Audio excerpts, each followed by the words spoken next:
Welcome to Cybersmart's Chatterbox series for parents. I'm Kelly. I'm Cara. And I'm Gulsum.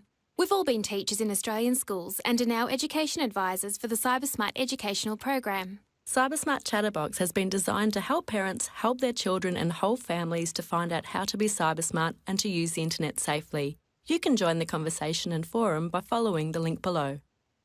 I once had a parent at a Cybersmart presentation share an anecdote that life was so much more simple in our parents' era. He said that when deciding on a school, mum or dad would walk out of the house, look left and then right, and whatever school was closest was the one you'd go to. Now, that doesn't happen so much today because there are so many choices that we have available. Now, Gulsum, as a teacher, with the advent of technology, are the lives of our children much different to the world we grew up in? I think the basics are the same, the sibling relationships and rivalries, learning to ride a bike, learning how to make and keep friends, that's all relatively unchanged. What technology has changed is kids having to be aware of their digital footprints, kids as well as adults oversharing personal information, kids having comments, sometimes really negative things written about them online, or being tagged in photos when they don't necessarily want those photos to be up online. And then there's cyberbullying. Nowadays, with cyberbullying, the audience is so much wider and it spreads so much more quickly. It's very public. Just on that word cyberbullying, it's often being bandied around, it's in the media quite often. Cara, what exactly does the cyberbullying look like when you see it online? Well, cyberbullying does continue to be a major concern confronting children and young people and their parents, and let's face it, society as a whole. Cyberbullying could be sending abusive texts or emails. It might be posting unkind messages or inappropriate images on social networking sites, and often you'll see all of the comments that come underneath those. It's imitating others online, it's setting up fake Facebook profiles, and it's excluding others online, and we often see this in gaming forums. It's also doing things like creating polls and hostile forum threads. Now, when I'm listening to you speak, surely some of these actions have to be against the law. Many of the laws related to technology relate to the Federal Criminal Code. You're not allowed to use a phone or a computer to menace, harass or cause offence. There are also state laws that relate to things like stalking and harassment that people can find themselves in trouble with within the law with what they're doing online. Cybersmart actually recommends 3 clear steps if you are being targeted online. Stop, block and report. So basically stop, don't retaliate, collect whatever evidence you can collect, block, and then report it to the site administration or to the police. Or even sometimes the first port of call for kids, we tell them to tell mum and dad. And the good thing about parents that came out in recent Cybersmart research was that parents were actually very much aware if their child was being subjected to cyberbullying, particularly parents of younger kids.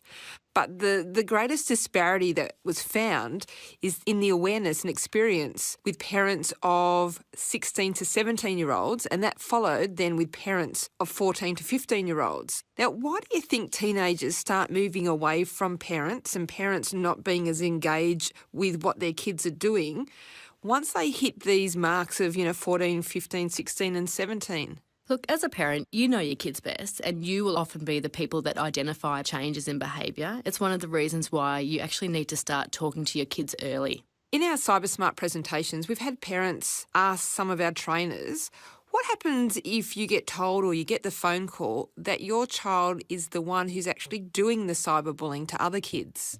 I think if your child is the one displaying cyberbullying behaviour, first and foremost, it does not mean that you are a bad parent.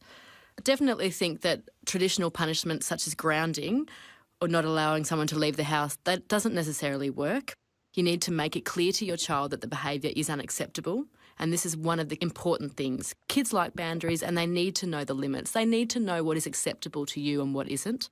Make sure you're communicating regularly with your child's school and that you're working together with them. That this will often mean making sure you're aware of the school policies surrounding mobile phone use. Make sure you're monitoring their internet and mobile phone use and set limits. And support and teach your child how to change their behaviour. And if you're modelling empathy and you're encouraging them along the way, this will make it a lot easier. Now, another thing, I think it's related to the topic of cyberbullying, but I've been reading a lot about trolling, and I really don't know, what are some of the examples of trolling behaviour? Trolls are generally anonymous to the person who's on the receiving end.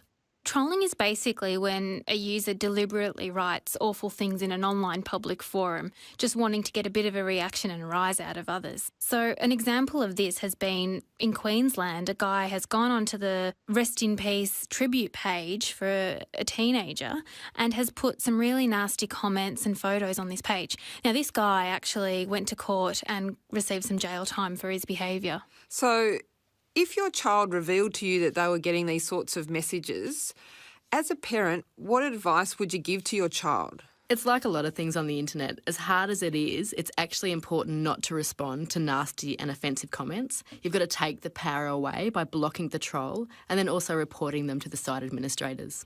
There's also been some talk about some social networking sites where people can anonymously post questions and answers. And I've read about kids being cyberbullied on these. So why, again, are kids using these sorts of sites? Well, often they're using them to ask overtly sexual questions anonymously. But the reason kids are really using sites like these are just, for a bit of fun and to see what kind of replies they'll get.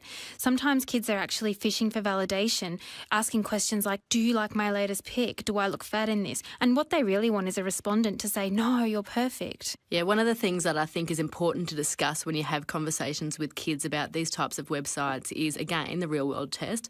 Would they change their behaviour if they knew their real name would be associated with what they're saying?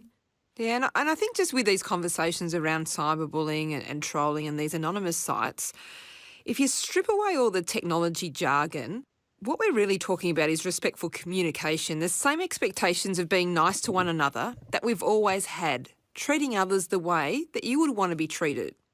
That's right. So whatever you do in the offline world, just translate that into the online world. Lots of food for thought there. Thanks for listening.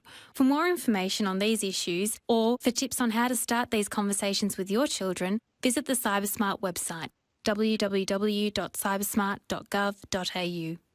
3 logos appear: the Australian Government crest and the words Australian Government, the ACMA Australian Communications and Media Authority, and Cybersmart. The end.